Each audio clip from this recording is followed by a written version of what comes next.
name is Grace, and you're listening to the Homebody Podcast.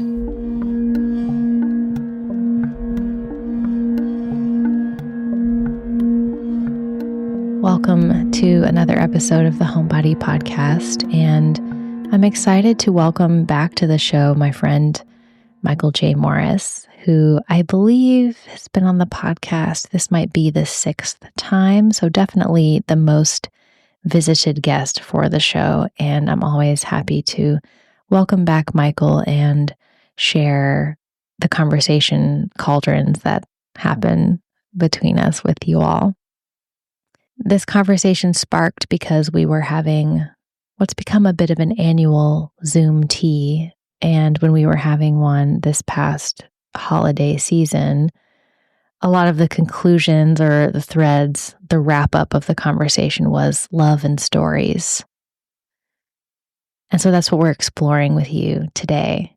And I think the wide range of knowledge streams and interests and media and ways that Michael is skillful in expression and also teaching. And a lot of those threads are things that we share, even if our brains work differently and we go about them differently. I think it makes for a very nuanced and also relaxed and invigorating conversation that I'm really excited to share with you all. Michael J. Morris is an astrologer, a tarot reader, dance artist, writer, and educator. They began their consulting practice, Co Witchcraft Offerings, in 2019, through which they offer astrology and tarot consultations, movement-based rituals, and workshops to support people in cultivating personal and collective healing and liberation. They hold a PhD in dance studies from The Ohio State University, and they were a visiting assistant professor at Denison University from 2015 to 2021, where they taught in dance, women's and gender studies, queer studies, and environmental studies. Michael's choreographic and performance work has been presented in galleries, universities, community spaces, theaters, bars, and nightclubs, films, also domestic spaces. Be sure to check out the links in the show notes to learn more about Michael's work or more about my work if you're new to the podcast. And there's also a link now where you can send me a message. So if you have a question or a topic or something that you would like explored more in depth or for the first time for conversations on the show, please send me a note and a message. I will read every single one, and I'm excited to hear what you all think. If you enjoy the conversation, I also invite you to share it with someone that you think would also enjoy it. And that gesture in and of itself means so much, I know, both to Michael and to me.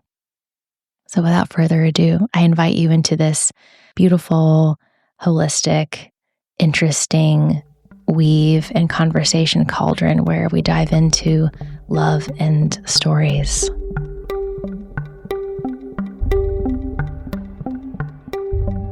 Speaking of stories that I really love, as we're recording this, I'm about to drop an episode that's sort of like a little preamble to this, where I'm like thinking about stories as lenses and stories as magnets. And I was also fondly remembering how your home in college was like this Venusian oasis outside of school. And also where I watched for the first time so many films that I still think of as like in my cosmic backpack, The Fountain being one of them. I remember seeing that and being, I think this is what I think about reality. Yeah. So the power of story and the power, I think film, I know that you love film and TV so much as well, to really shape how we view what's happening. And it's interesting looking at even just that movie, for example, now in hindsight and where I am. Death is the Road to Awe comes to mind so many times, and I have a feeling will be something that creeps up in our conversation today. The key is sometimes different than what we think it's going to look to the everlasting moment. So we spilled in, but I was like, The Fountain has been on my heart and I can't not bring it up. But these power of like myth and mythos and storytelling to like shape how we view reality and what's happening is so important. And I think we have a creative role in that. I know you have a lot of thoughts and beautiful quotes about that as well. So do you want to kind of dump us into that? Yeah, I think that story shapes so much of how we make meaning of the world, how we understand the world, and then by extension, what becomes possible in the world because of the stories that we tell. One of the quotes that I think of often in relation to story comes from Donna J. Haraway, who's a feminist biologist. And she writes in a book called Staying with the Trouble, Making Kin in the Thulu Scene. She says, "It matters what matters we use to think other matters with. It matters what stories we tell other stories with.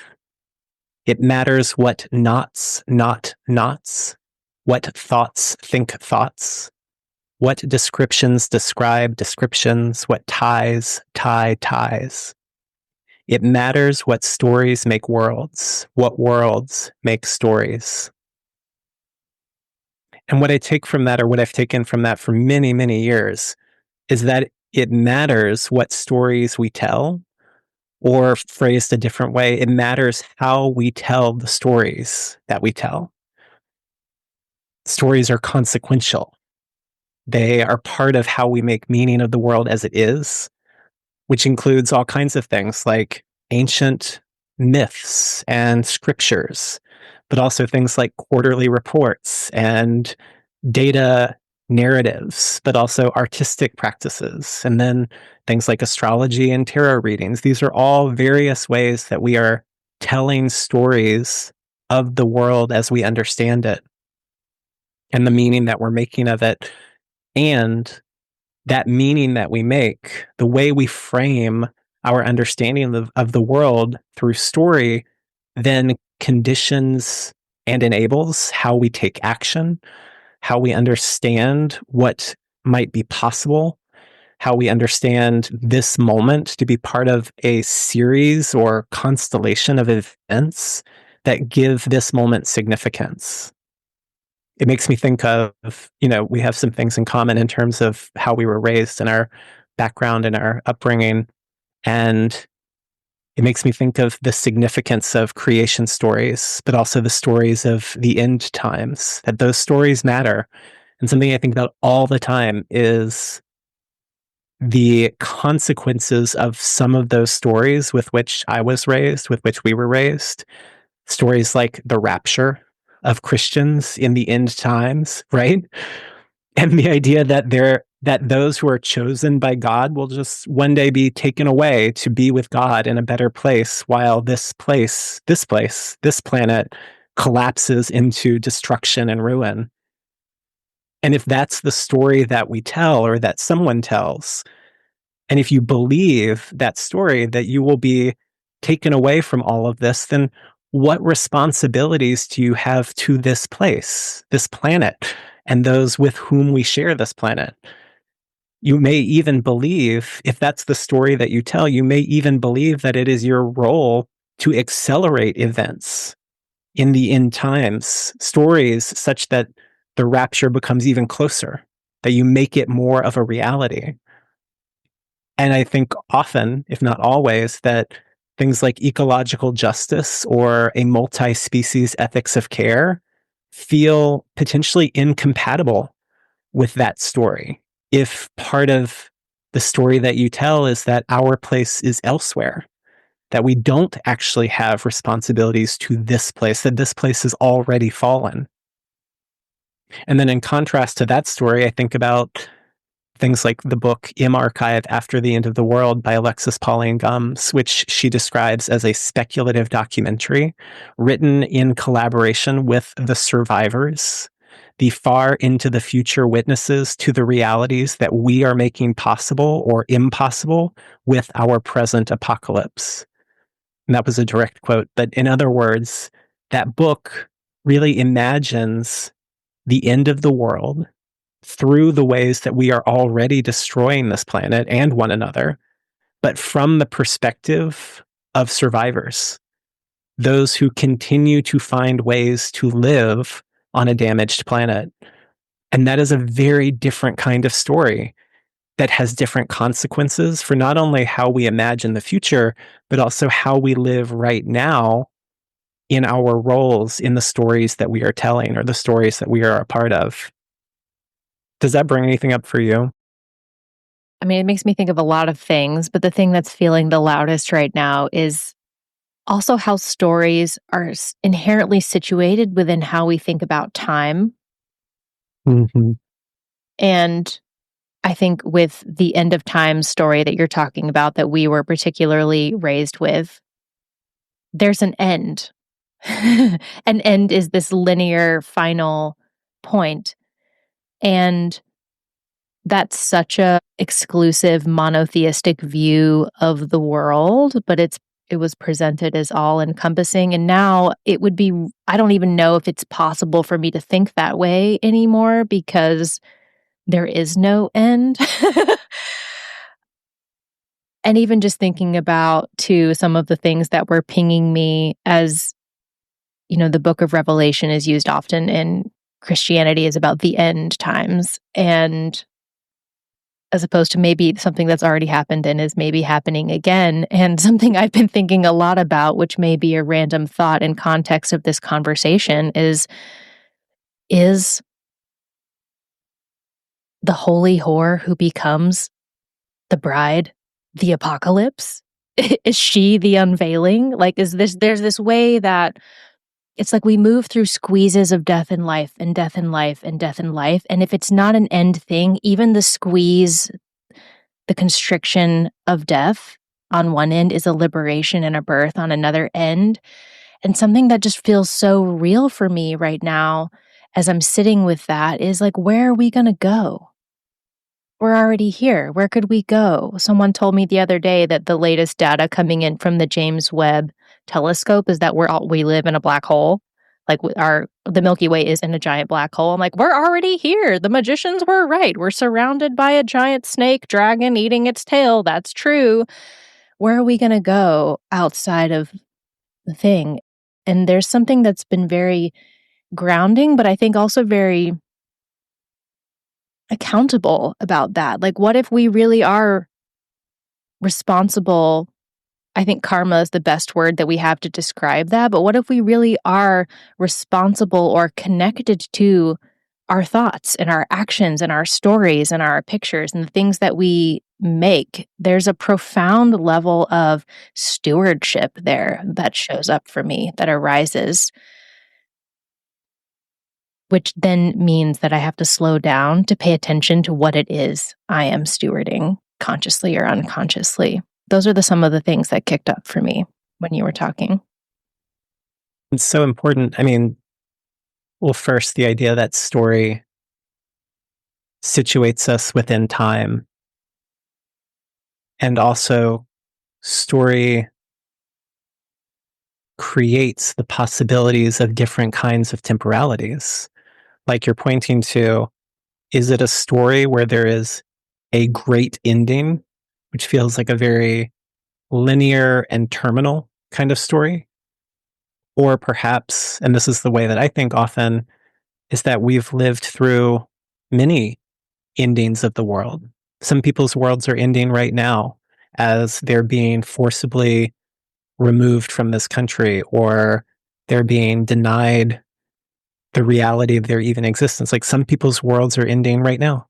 And I think of just the countless waves of colonization and genocide that have happened all over this planet, and how many times those worlds have ended. But then, again, and this is so beautiful because it's getting a little meta, but the way you told the story was moving through many, maybe cycles of death and rebirth. And in that story, even as we're moving through the endings of worlds, there is something else on the other side. There is, as you said, the squeeze of the death, but also a kind of birth or rebirth at the same time of that. And that's like, I mean, it's one of the many ways that I think about astrology as a kind of story, as a practicing consulting astrologer, is the temporality of astrology is inherently cyclical. And so what shifts for us in our day-to-day lives or in our understandings of personhood or ourselves or our relationships, if we understand that what's happening right now, including us, is part of countless cyclical stories that are unfolding at the same time, how then do we take action differently? And if we locate ourselves in a linear story that has a final, absolute, terminal ending, that creates a different context within which we live and act. And that's one of the things I think about the ways that story makes possibility. How we tell the stories that we tell makes some things more possible and other things less possible. And that brings me back to this language of stewardship that you were using, in terms of in what ways are the stories part of a practice of stewarding reality, experience, these lives that we're living. And by lives, I don't mean individual separate lives, but all of the ways in which our lives are woven through one another, threads of many stories in a tapestry. That even that, like tapestry, as soon as I use that metaphor, it's like there's a bunch of lines in that. So maybe it's like I don't know, a cloak, like something that's wrapped around, like there's something that gets us out of that flat linear space of all of these threads coming together somehow. Yeah, I feel like it's so human of us to, like, our ways of understanding are so grid-like, which is us just doing our best. And I think even from the get-go, there's so much humility there when we're realizing too that the way that I'm speaking about this is I'm doing my best. I was thinking too about when you were talking about the cyclical nature of, or even the ongoing nature of apocalypse, perhaps the root of the word, which means unveiling. How my husband likes to watch a lot of the big, like, quantum biology or like quantum physics documentaries with like really boring narrators and lots of information. So I tend to tune in and tune out. However, there is something that happens when you watch just Earth over billions of years as opposed to 200 years, where, oh, look, there was all this life, and then a meteor came out of nowhere, and the planet burst into flames. Oh, look, then there was even more life than there was before. And then this other thing happened. Like, there's this way that there's something very magical that seems to arise, at least from all of the science documentaries I've eavesdropped on, that life seems to reemerge not less, but more complex and biodiverse after each round, which is something really beautiful and draws me personally into something about the profound, fertile magic of this planet and maybe life in general.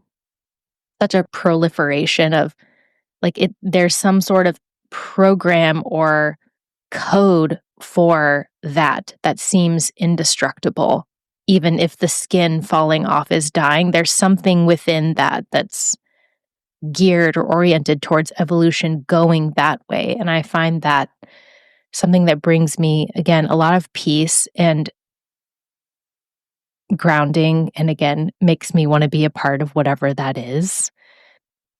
And there was something else that you were saying that was pinging me, and it's gone now. But I think something too that's really common, I think of storytelling has become a bit of a lost art. We've really lost some of the spaces of oral storytelling. And I think as dancers, you and I are oriented towards temporality, because the things that we have been most wired to make perhaps are things that don't last. They are inherently insoluble. And telling stories is the same way. Sitting around a fire, you're not recording it. It's not a documentation. It's something that comes and it goes, and it's going to be different next time because the listening of the moment will be different. The people there will be different. The fire will be different. And something about that level of presence and skill and something, again, which I know is something that you talk about, like the meaning that is made together, whether everyone is speaking or not, is something that I think a lot of us in sort of urban North America, at least, are really have lost a lot of skill with, not just in telling, but in listening as well. And something about that wispiness and that aliveness to how things can change over time feels really important to me. And I've personally always felt really intimidated by verbal storytelling because I don't think linearly, and stories tend to want to go that way to be understood. But it's something that I really want to lean in as far as crafting a skill, being able to tell a good story, not so that I can make a point necessarily or a sermon, but like how does like I would more like I would make a dance. Like I would give it to someone and then it's not my job to make it digestible for you or tell you what it is. Like I just did it. Have it, eat it, and see what happens. Which I think when we're in content making world or news media world, there's a way that we've lost some of that, I think. I don't know what you think about that.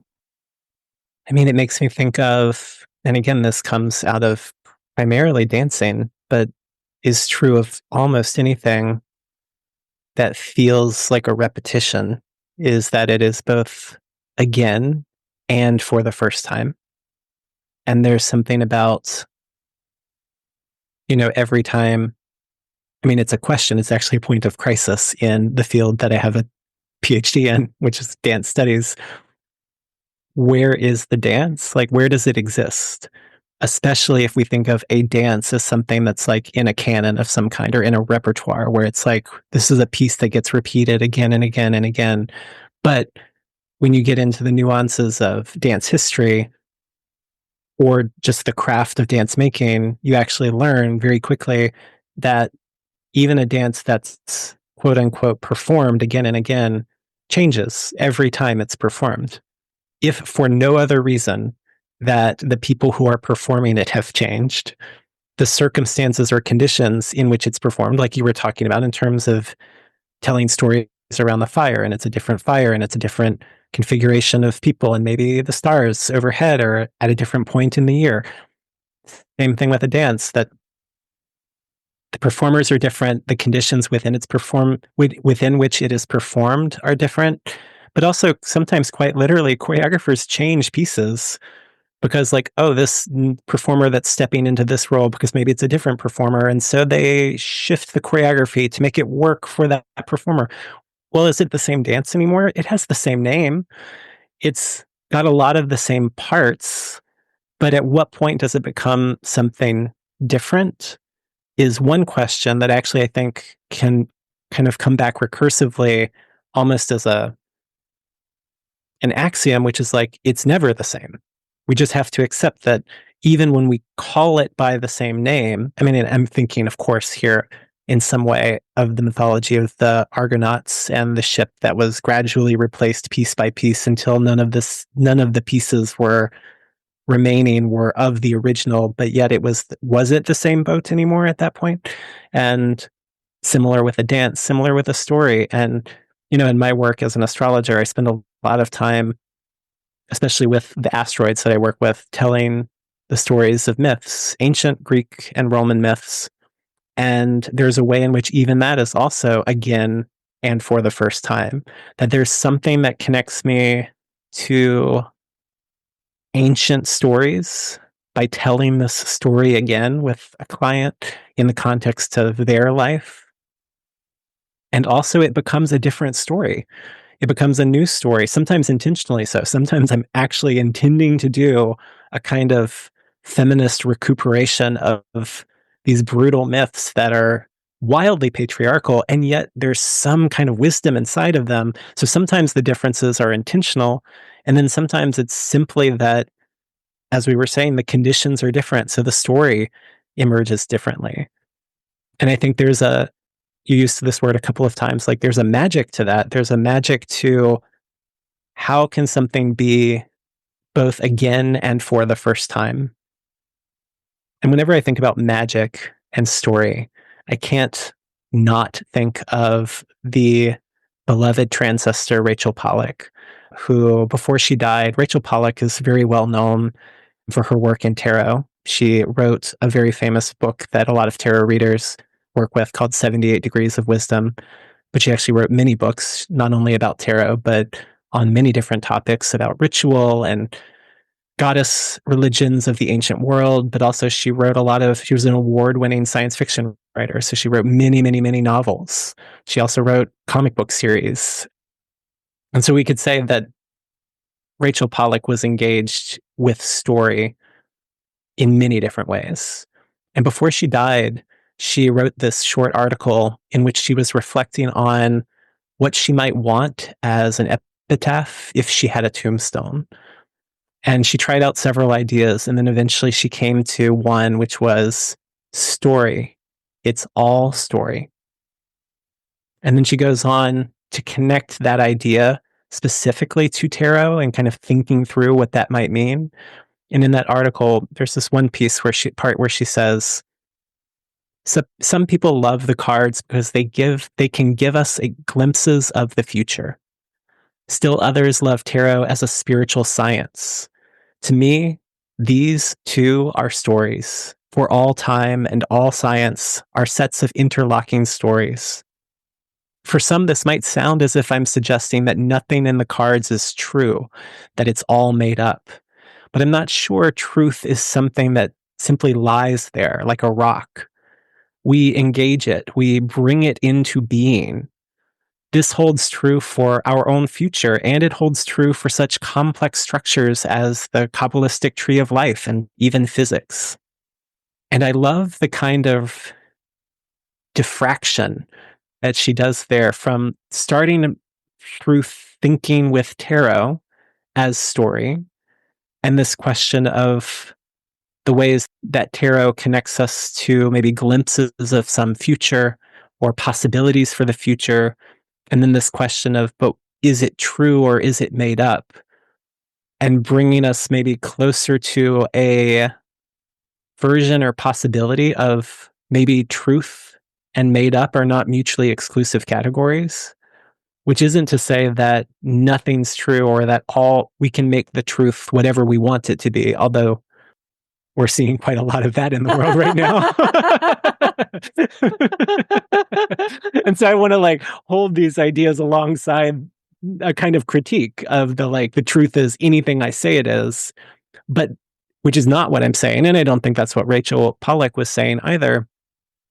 But that even the things that are true are also made in some way, and that we play a role in that, which again brings us maybe a little bit towards the magic of story, but also the consequence of story as well, that it's consequential how we make stories because they shape how we not only know what's true, but maybe even they shape what is true, how we tell the stories that we tell, whether, again, as she moves through, whether that's through tarot or through Kabbalah or through physics or through all of the other ways that she engaged in story in terms of writing fiction and comic books and stories of ancient goddess religions and so on. That all of that is maybe part of the process or the practice of making what is true. I love the image where she says, "It's truth is not something you just go pick up like a rock." It's such a great image. But I do think that people still think about it like that. Yeah, it's like an object that we can fix and pinpoint and point down. And it makes me think of Richard Rudd, who is the Gene Keys Merlin man. And he talks about, which is basically very beautiful hermetic swirl, not loosely, combining some of the wisdom from the I Ching with DNA and genes and all of that. And there was one time he said, I think it was in a meditation that I was listening to, but basically the DNA is the snake and we are the skin. And I think about that a lot because I think that's how I also think about truth. It's how I also think about reality. I think it's also how I think about time. there's a wave that's consistent. The flicker of life is consistent, perhaps, but what it looks like, how it's sloughing off at the moment, is different. And when you were talking earlier about the Argonauts ship, I was like, well, we are that as well. And there's something like highly creative and poignant about that for me. For me, some of the images that come to mind, it becomes something more prismatic, something more holographic, something that moves, something that breathes. I use the word writhing a lot, like something that it's like the opposite of something that you can pinpoint and like put in a thing and put in a lab and have someone look at under a microscope and then tell you with absolute certainty it is objectively this. It's something else. And holding those two, it's like the line between like reality creation and then just denial is very thin. Like it is, it's a really it's a thin, ropey, slithery line, I think. Oh, that makes me think of so many things. Even the point when you said something like the flicker of light might be constant, but what comes of that might vary.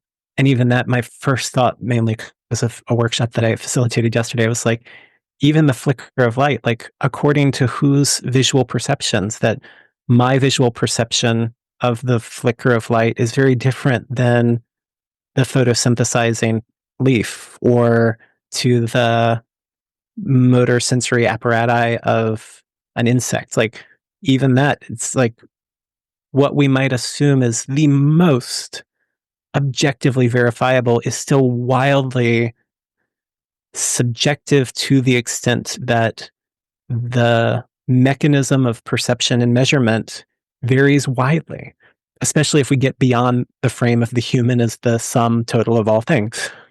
And then even within our human practices, like not to take too strong of a detour through feminist science studies, but even what gets passed off as quote unquote objective, verifiable, empirical, scientific knowledge is still crafted.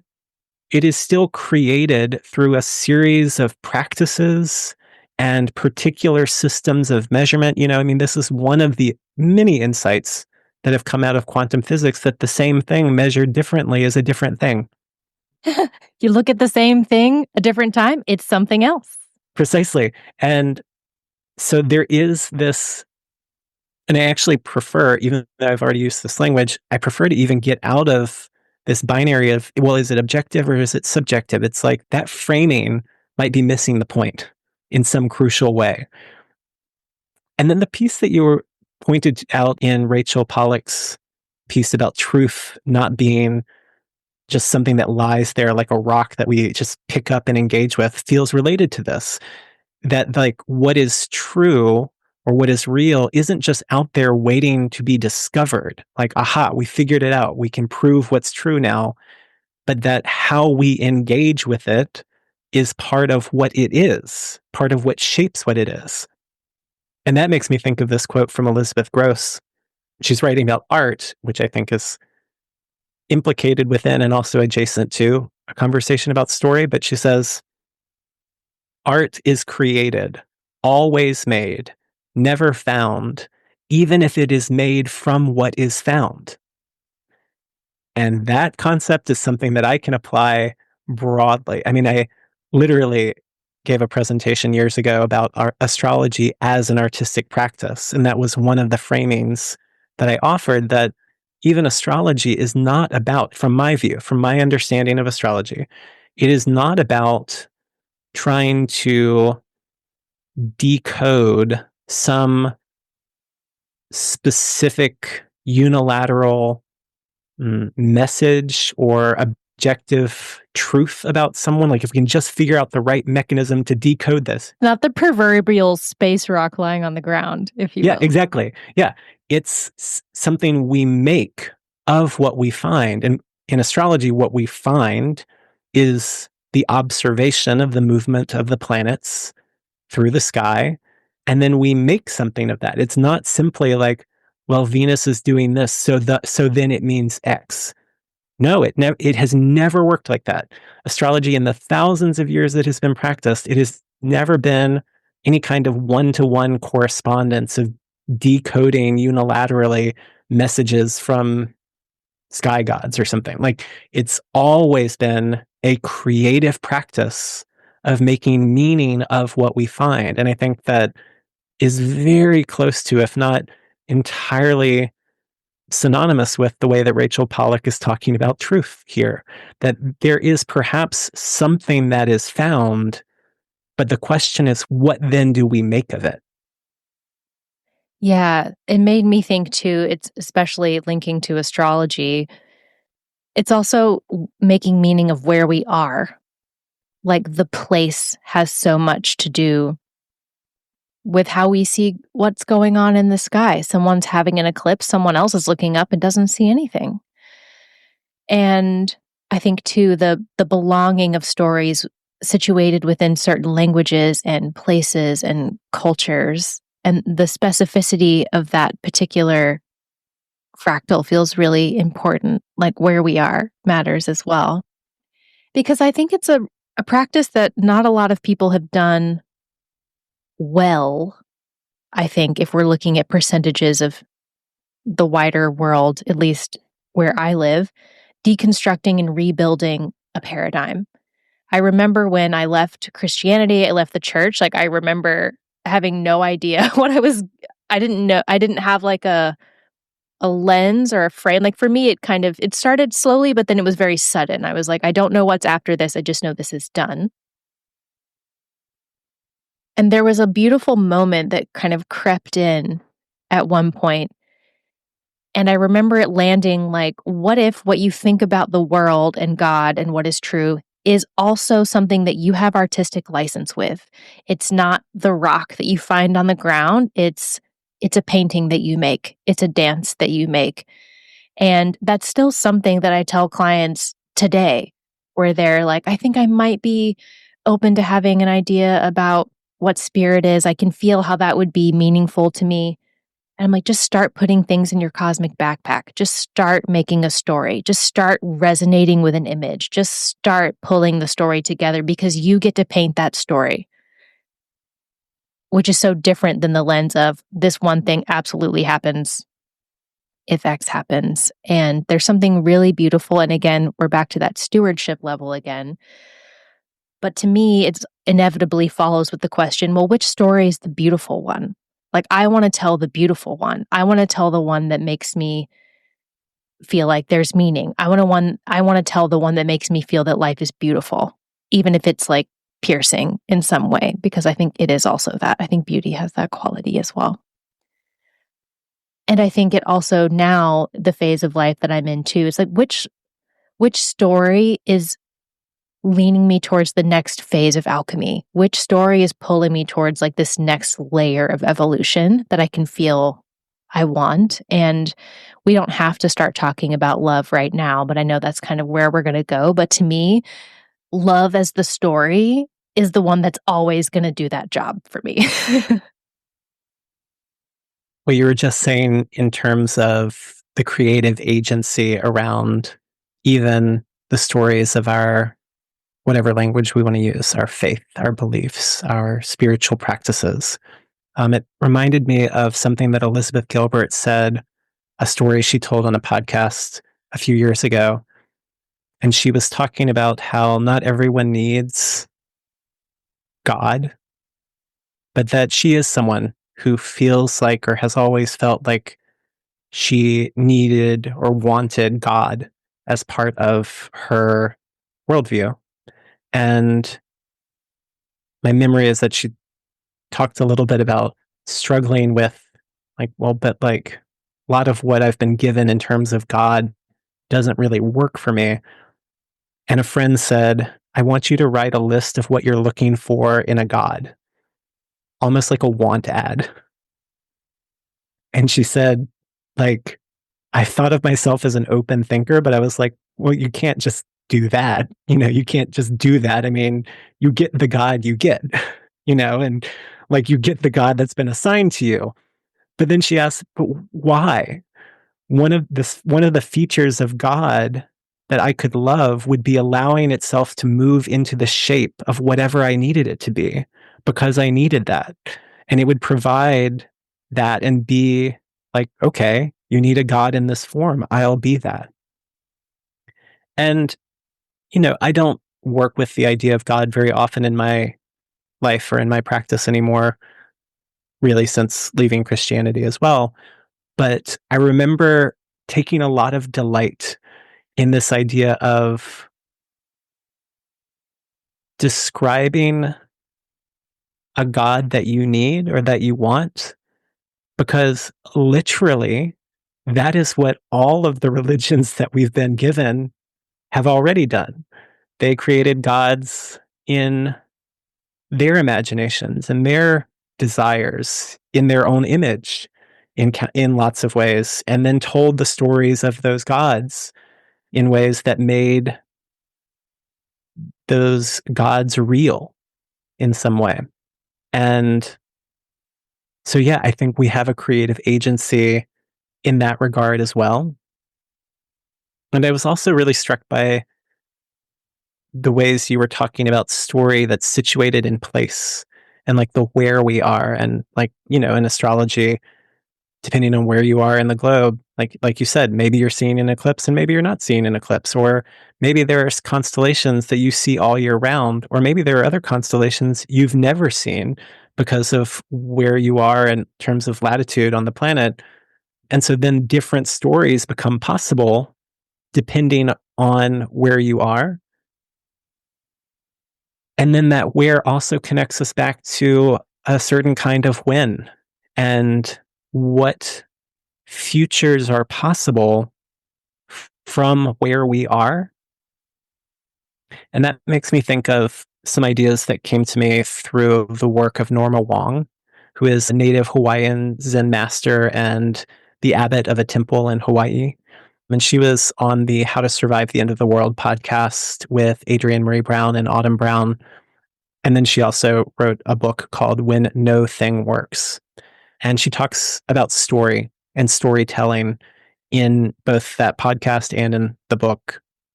And on the podcast, she was talking about the importance of storytelling in terms of creating future worlds.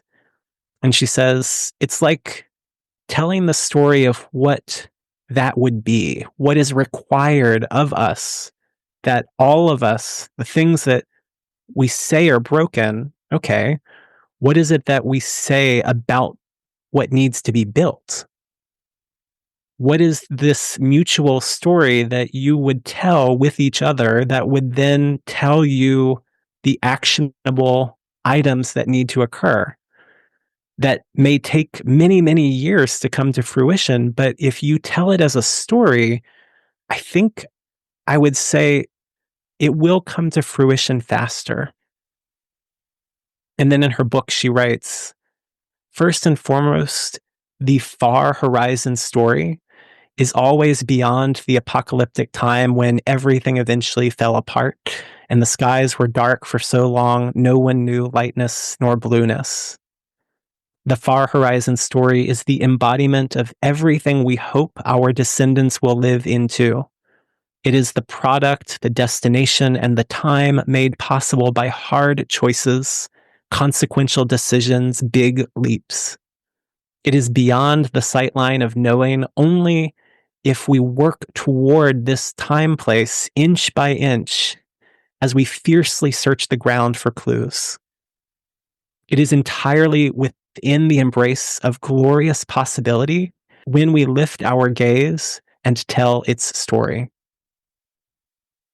And so again, there's this sense of telling the story makes something possible. But specifically, both in the podcast and in her book, she talks about like, if we get really granular in the story, really describing what is this future that we're living into, we will come to recognize and articulate what are the steps that would need to take place for us to get from here where we are to this future possibility. That something in the process of formulating the story starts to fill in those gaps of, well, if we're going to live in a world where there is greater care for our waterways, for example. What gets us from here to there?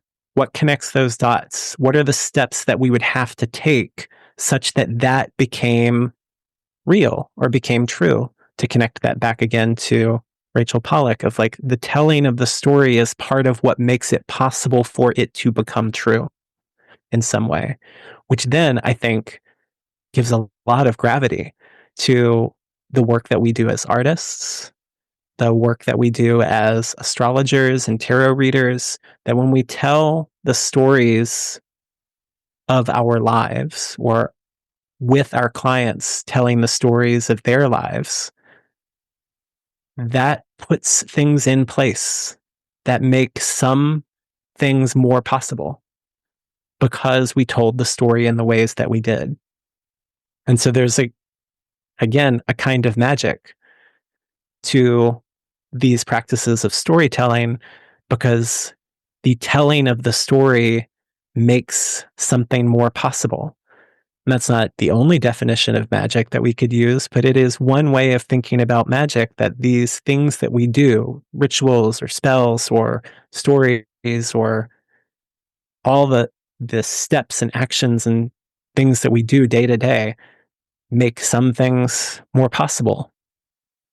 Two things came up as you were saying that, thinking about how your life, not just what you're saying, but how you were living, the qualities with which you're living your life are telling a story, whether or not it's one that you're consciously telling. If someone were a storyteller looking at you as their subject, what would the story be? What would the story be about? Who would be in it? And how we tell the story also informs what's possible. What we would like to be possible also informs how we tell the story now. And even if none of those are guaranteed, it's still weaving a beautiful story. It's still making now beautiful. It's still making now meaningful. And so it feels win-win to me.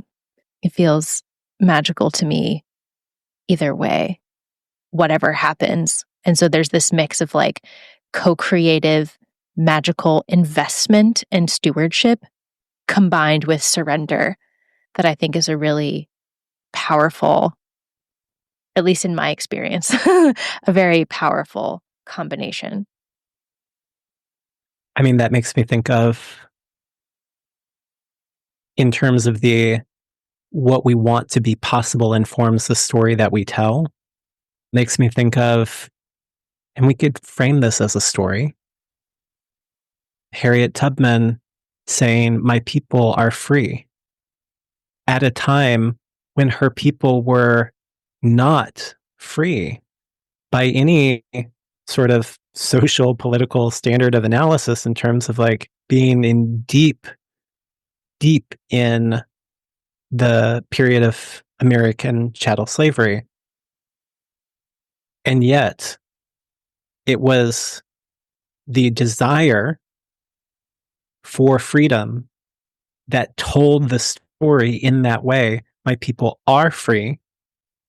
And it was because she told that story in that way, my people are free, that she then acted in alignment with that truth, with that reality.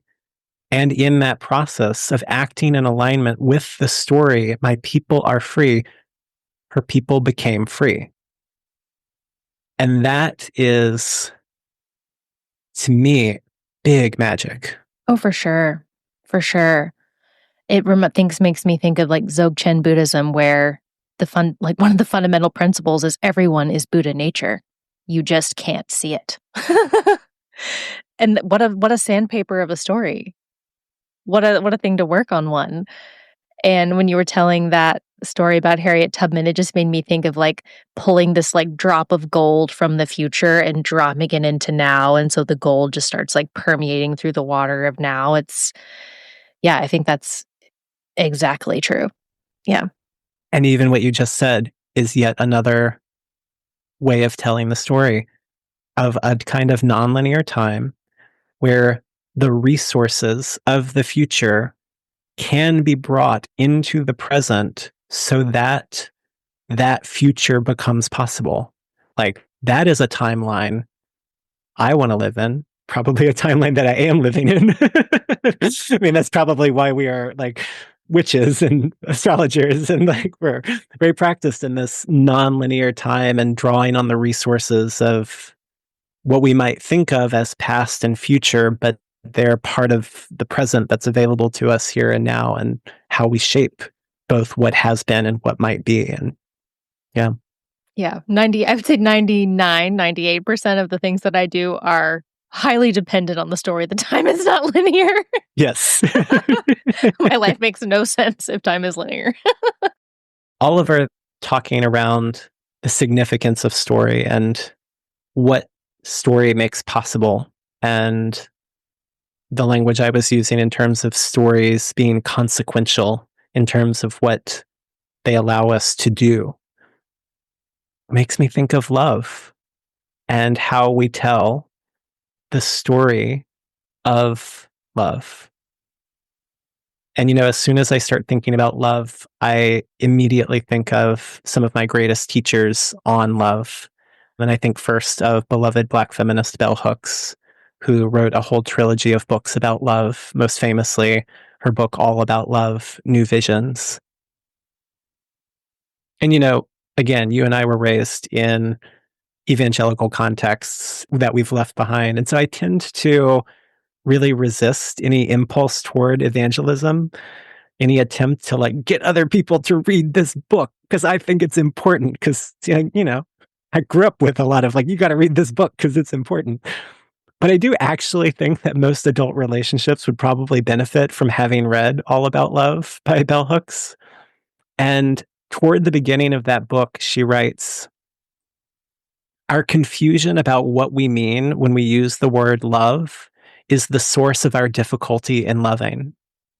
If our society had a commonly held understanding of the meaning of love, the act of loving would not be so mystifying. And then later in that same chapter, she says, undoubtedly, many of us are more comfortable with the notion that love can mean anything to anybody, precisely because when we define it with precision and clarity, it brings us face to face with our lacks, with terrible alienation. The truth is, far too many people in our culture do not know what love is. And this not knowing feels like a terrible secret, a lack we have to cover up. The connection I'm making here to story is the ways that she's describing how we define love, or our commonly held understanding of love. We could think of that as a story.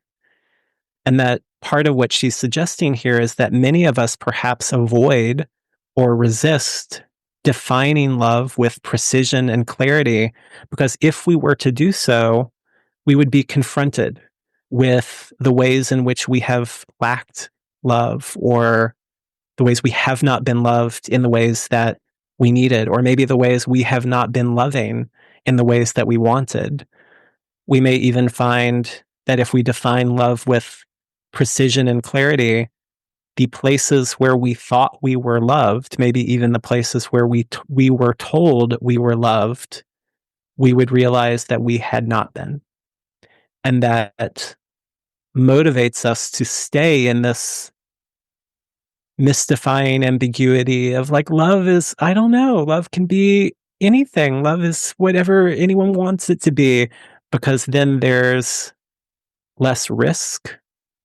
But also, again, if we stay with this idea of telling a story makes something more possible, I think that when we do risk defining love with clarity and precision, that is a way of telling a story of love that then makes that love more possible. And that when we resist that or we avoid that, we actually perpetuate a culture of lovelessness in this, like, love can mean anything to anyone, which doesn't mean we have to be rigid. And there's like, no, there's only one definition of love. Because in fact, I work with a number of definitions of love, but that it does matter how we understand and describe and talk about and tell the stories of love. It does make a difference, because it is what allows various forms of loving to become more or less possible. That's one of the connections of the threads between story and love that was coming to mind today.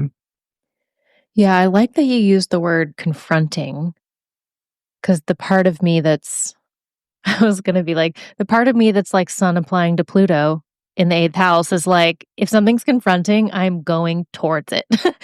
But I think that's also a very like alchemical and like healer's orientation, at least for me. Wherever there's like profound resonance or dissonance, it's a cue that like it wants to be looked at, or that's something I should look at, or it's something that if I want to evolve as someone kind of in love with transformation, I should go towards it.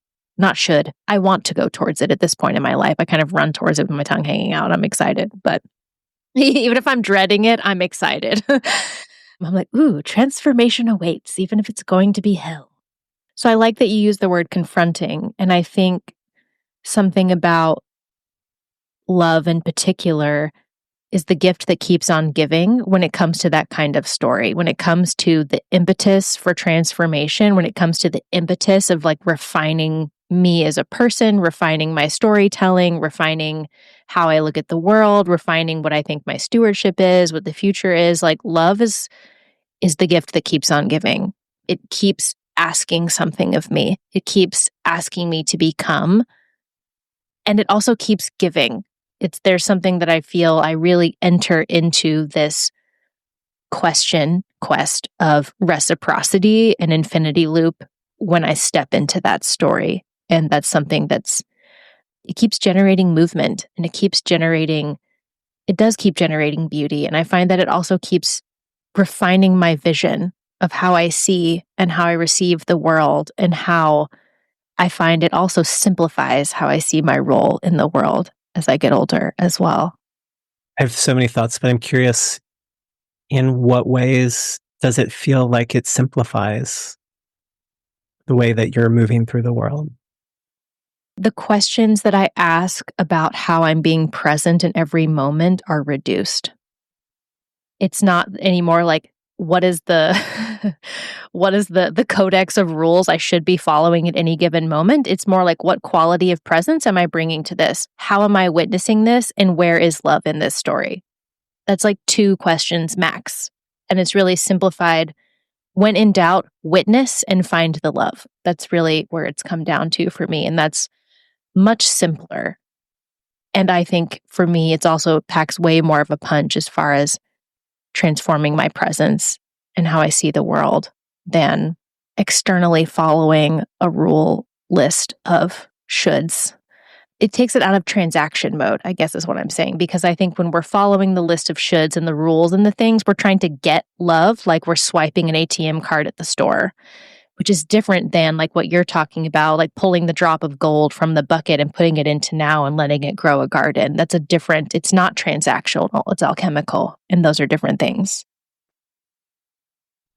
That makes so much sense to me, especially the getting away from the list of rules of shoulds and here's what I should be doing or here's what's expected of me. If we are committed to a vision of something like what we are here to do is love, then maybe a question that becomes the most significant is, what does it mean to be loving here and now? What does love look like under these conditions? Which is a question probably a lot of people don't always know how to answer.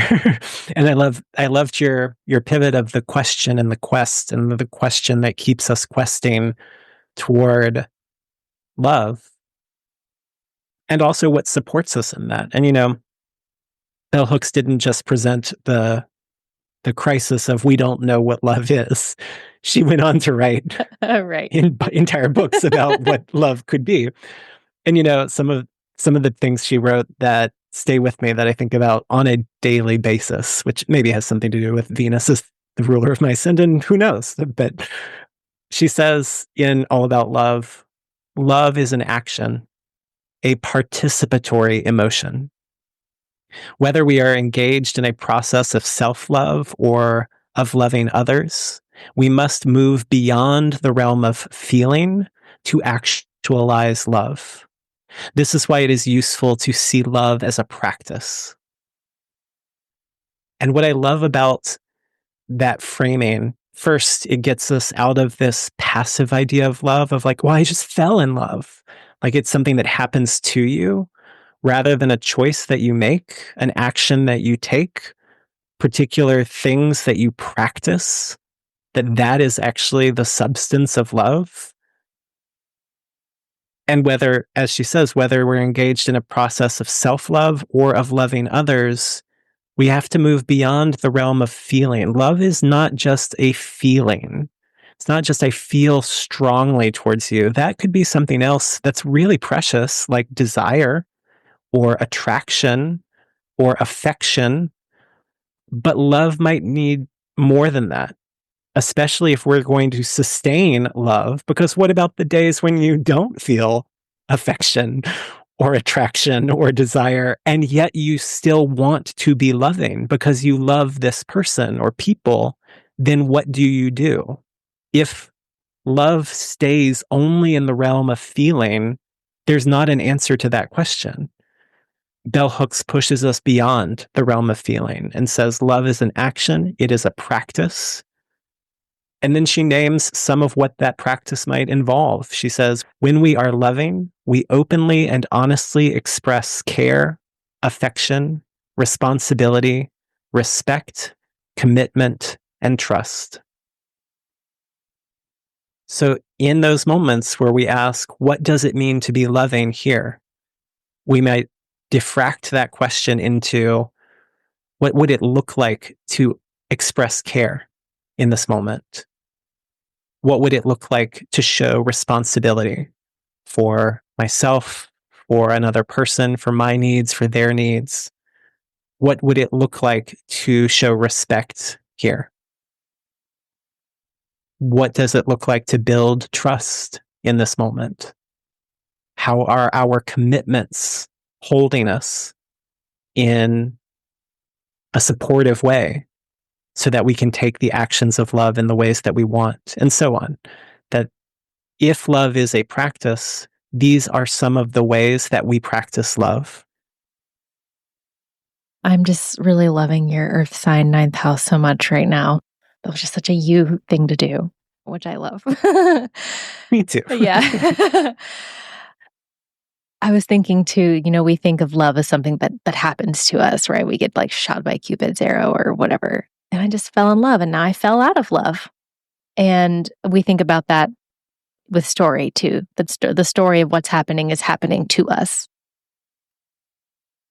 And I think that's something that they have in common as well. Whereas love is something that we create or we grow or we manifest or we realize, I think, for me. And that sometimes that's demanding. And sometimes the voice behind that is telling me that I'm actually in the way. I feel called to share a story where I had gotten in a fight with my husband. I can't remember what about. I'm sure it was really important. But the subject matter isn't important so much as that it was kicking up our shit. And our shit was, we were throwing our shit at each other is what was really happening. Shadow boxing, if you will. And I went upstairs and shut the door and just like laid down in my pink room and in front of my Lakshmi altar and started crying, doing all the things. And I have a picture of us on our wedding, like on my Lakshmi altar, and it's got a copper scorpion and rose petals and all sorts of lovely things. And I just really felt myself asking her, like, Ma, what do I do right now? Like, I don't know. I'm so angry. I could feel it wasn't about someone being right or wrong. It's that someone is going to have to laterally shift the perspective or we're not going to get past our shit story that's happening right now. And I was just like distraught. I'm like, what do I do? I don't see a way out of this. I don't understand how to change how I feel about this situation, much less change the situation. And I got quiet And I just felt her lean in. And the advice totally changed my life, and it totally changed my marriage. You have to see him as God right now, exactly as he is. Not this idealized version, not this, oh, you fixed all your flaws, not this. Like right now, you have to see him as God or goddess or reality or whatever you want to call it. And I remember in the moment being like, I don't think I can do that. But I just, yeah.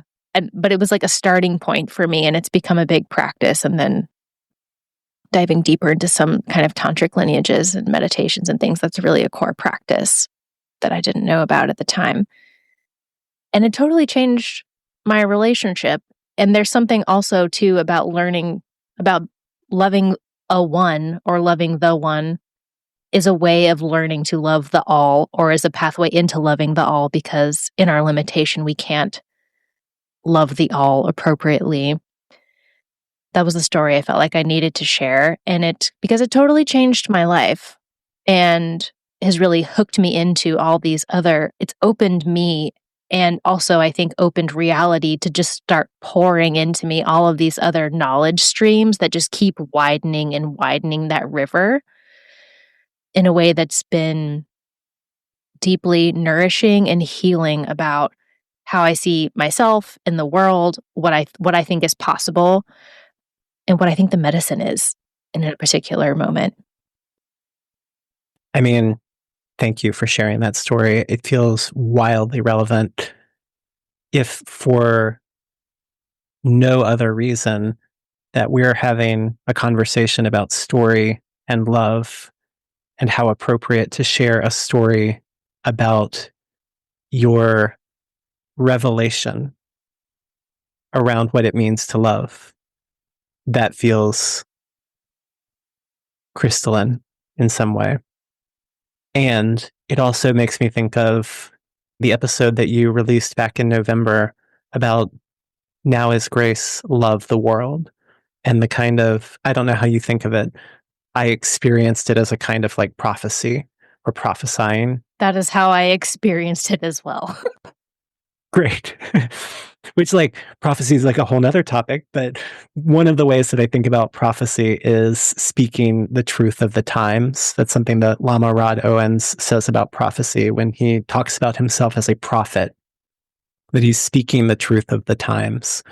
And my memory of some of the things you talked about in that episode, in that prophesying, was loving the world exactly as it is, in a way that's very similar to what Lakshmi offered in your moment of need, of seeing your husband as God, as is, not the idealized version, not the I fixed all the problems version, but this right here is already divine.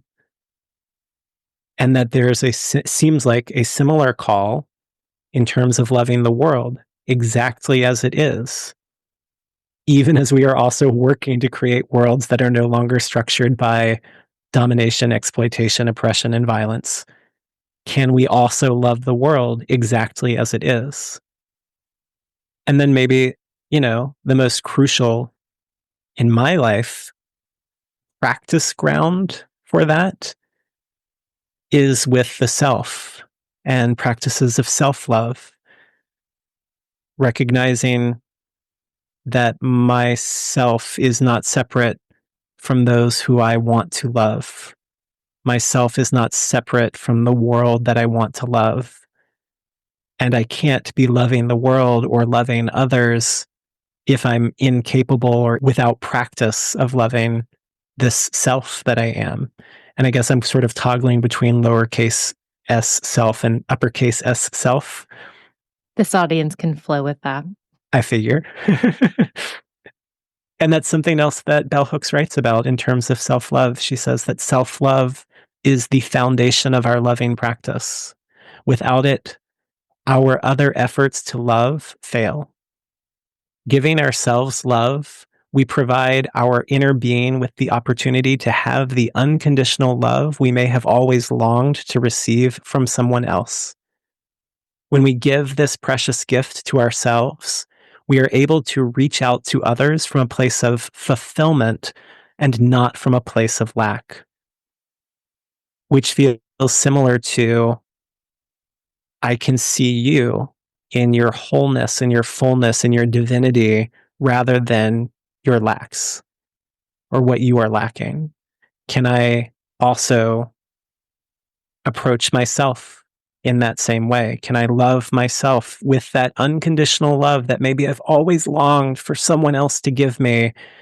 And finally awaken to this capital S self and realize that I am the loving companion for myself for my whole life. I am the one who will never leave me. I am the one who will always be here for me, which is not a retreat from the world into an isolated individualism. It's actually, I think, or at least it's been my experience, that when I love myself in those ways or practice loving myself in those ways, I come to realize that I am already deeply connected to the world that I belong to or that I want to love in those same ways. That fountain or channel of unconditional love, by giving it to myself, I can move, as Bell Hooks pointed us, she said, from a place of fulfillment. I would maybe also use the phrasing of a place of abundance, that then I am so much more capable of loving others in the ways that I want to love them.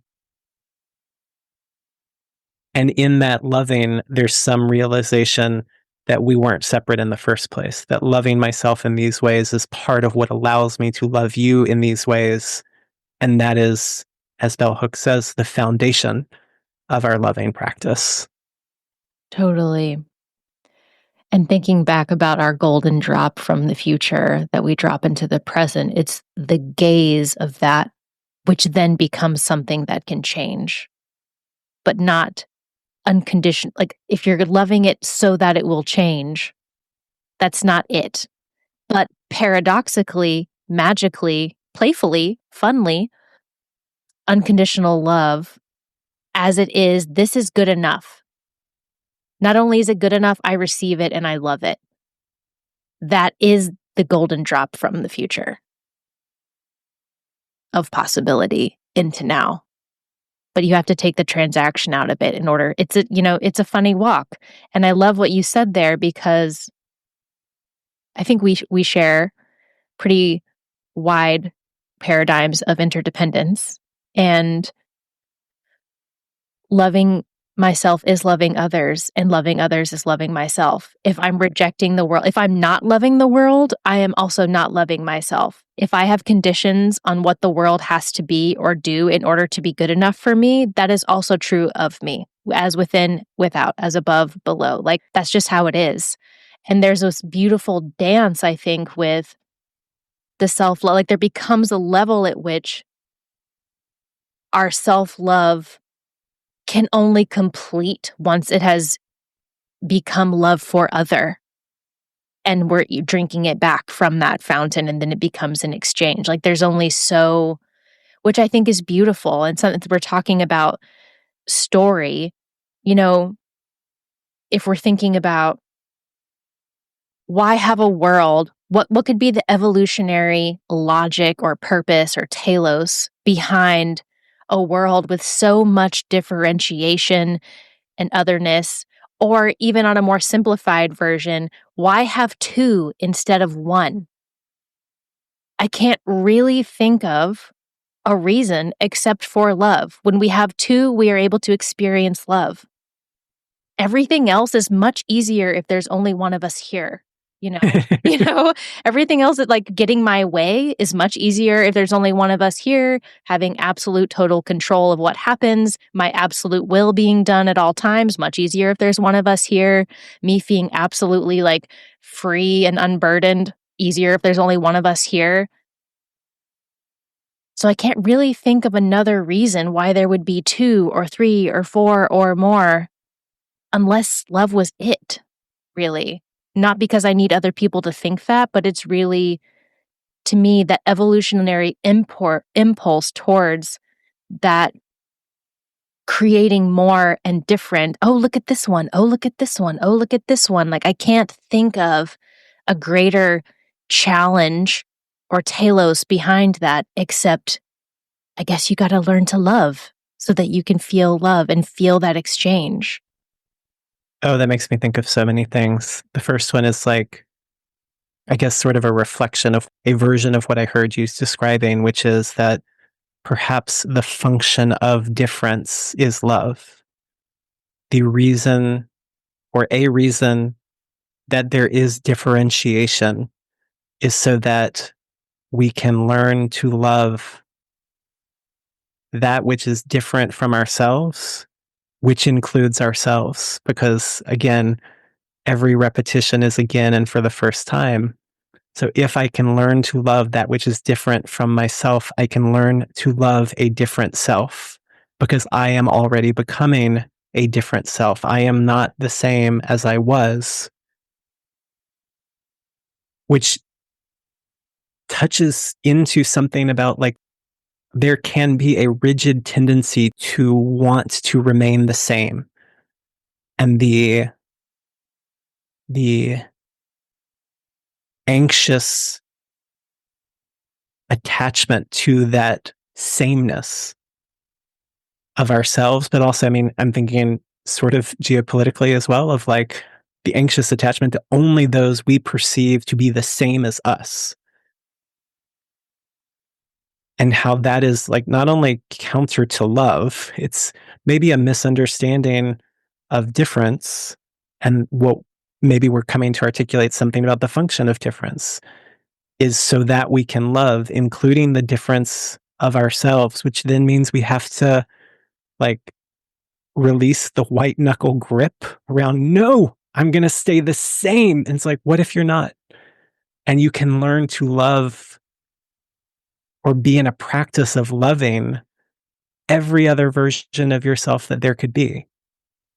But you can't do that, as you're saying, if you're holding the rest of the world to some standard of what it has to be or become in order to be worthy of your love.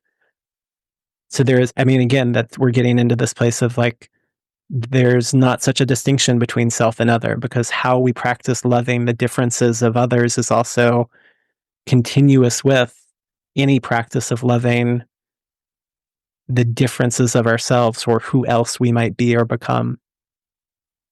And it also makes me think of this quote from M-Archive that I referenced earlier, M-Archive After the End of the World by Alexis Pauline Gumbs. And she writes in that book, you can have breathing and the reality of the radical Black porousness of love, aka Black feminist metaphysics, aka all of us, us, or you cannot. There is only both or neither. There is no either or. There is no this or that. There is only all. And I love that she connects it to the breath and breathing as one of the expressions of this radical Black porousness of love. This, there is no either or, there is no this or that, there is only all, us, all of us, us. Because that is quite literally the reality of breathing. We breathe as a planet, not as an individual, as a planet. And we are all breathing together as this planet in this moment, but also all those who came before us and breathed this air, and all those who will come after and take part in this breath. One way we could say is that maybe breathing is part of loving, or at the very least, breathing has something to teach us about loving. Yeah, which is life. Breath is our connection to life. Right. Which brings me to another Black feminist teacher, writer, poet, June Jordan, who literally wrote, "Love is life force." She says, "I believe the creative spirit is nothing less than love made manifest. I see love as the essential nature of all that supports life. And I'll take a pause there and say, anytime I'm questioning, well, what would love be like in this situation? Or what would love do here? I remind myself that love is the essential nature of all that supports life. And life is a whole nother conversation in terms of what do we mean by life, because certainly that sentence could be co-opted by a right-wing anti-abortion politics, for example, of like, well, if it supports life. And I think this is consistent with June Jordan's politics. We have to think about life in terms of what makes a life livable. And in those terms, love is that which supports livability. What makes a life more livable? What makes a future more livable? She says later in that same passage, when we run on love, when we move and change and build and paint and sing and write and foster the maximum fulfillment of our own lives, as well as the maximum fulfillment of other lives that look to us for help, for protection, or for usable clues to the positive excitement of just being alive, then we make manifest the creative spirit of the universe, a spirit existing within each of us and yet persisting infinitely greater than the ultimate capacities of any one of us. And so I wanted to bring us to that quote because of the connection between love and breathing. And then you said, which is life. And it's like, yes, love is life force. And that love is existing within each of us and yet persisting infinitely greater than the ultimate capacities of any one of us. So again, these insights around love moving us beyond the separation of me or you and bringing us into, what did you call it? Like a broad paradigm of interdependence. Yeah. It's like, yet again, their snake continues, but the skin falls off. There's something that will move through it all. And I think that thing will be love and life. The capital L is love and life for me. And I think life includes death. And I think if life and love are the continuous thread, which I think they are, in my story they are, then even at great moments where we're witnessing, where we feel death or where we feel loss, there's still somewhere we can hop on for the ride of the life and the love. There's somewhere, and I think standing in the story of witnessing or standing in the sandpaper of the story of, I love myself unconditionally, I love the world unconditionally, as possible as I can, hooks us onto that ride in some way so that we can writhe and dance with it in real time, moving through the different shapes of impermanence, I think. Yeah, I love that you made the point of death as part of life, because then to say that love is life force does not mean to try to deny the reality of impermanence. But maybe it starts to raise questions like, what does it mean to die well? What does it mean to support others in dying well rather than dying due to senseless violence, for example? Like, what is the loving way of holding death as part of the story of life? As a death midwife, I think about that a lot. Yeah. Well, and even the framing of that as, in my story, death is part of life. And again, reminding us that it matters what stories we use to tell stories with, that how we tell the story of love and life and death and breath and our connection to one another and the fountain of unconditional love that flows through me and to me and from me. These are all stories. And how we tell these stories makes a difference in terms of how we are then able to live. That feels like a really beautiful bow to me for our conversation. Is there anything else that you feel like you'd like to share or presence while we're here?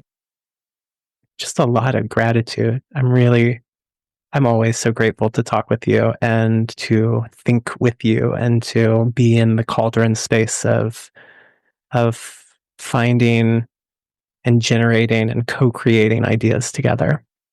Yeah, I feel the same way. I feel like I'm always just smiling super hard and nodding my head like a goofball the whole time. And I'm really grateful that you took the time to be here and be in this co-creative space with me and really model, not just talk about how stories and how love can braid together in a creative way. So thank you for that. Mm-hmm.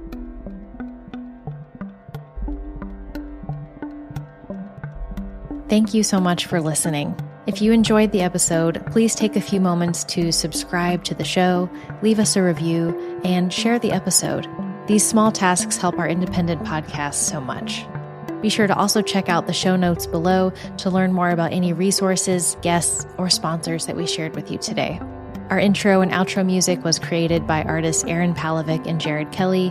Our podcast logo was created by Elaine Stevenson, and this show is produced by Softer Sound Studio.